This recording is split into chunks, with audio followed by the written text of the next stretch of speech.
বিভিন্ন প্রতিষ্ঠানের সচিবালয়ের ভিতরে এই দেশের যে শত্রুগুলো বসে আছে, আওয়ামী লীগের দালালরা বসে আছে, তাদেরকে কেন আপনারা বের করেন না?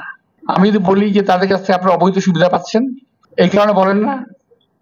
আমরা তো অনেক কথা বলেছি, আমরা তো অনেক কথা বলি যে এই আওয়ামী দোসর, আওয়ামী দালাল যারা পুলিশে আছে, যারা বিভিন্ন প্রতিষ্ঠানে আছে, যারা সচিবালয়ের ভিতরে আছে, যারা প্রশাসনে আছে, তাদের সবাইকে চিহ্নিত করে সাজার আওতায় আনতে হবে। কারণ তারা 17 বছর আওয়ামী লীগকে সাহায্য করেছে ক্ষমতা থাকার জন্য। এরা কেউ বিচারের বাইরে যেতে পারবে না। আর একটা কথা, ইদানিং একটা গ্রুপ চালু করছে, খুব চালু। আমি যারা নাকি ফেসবুক আপনারা দেখেন এবং কাজ করেন তাদেরকে বলছি যে এখানে প্রতিবাদ করবেন। তারা বলার চেষ্টা করছে কি জানেন? বিএনপি আওয়ামী লীগকে পুনর্বাসিত করার চেষ্টা করতেছে। আরে ভাই কি কমু, আমার আর ভালো লাগে না এখন এটা কইতে।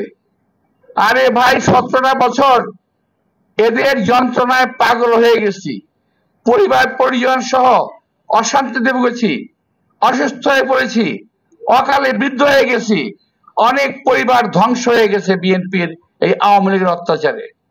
বরং আমি বলতে চাই, আওয়ামী লীগকে যারা দেশে পুনর্বাসিত করার চেষ্টা করবে তাদের বিরুদ্ধে আমাদের সংগ্রাম অব্যাহত থাকবে।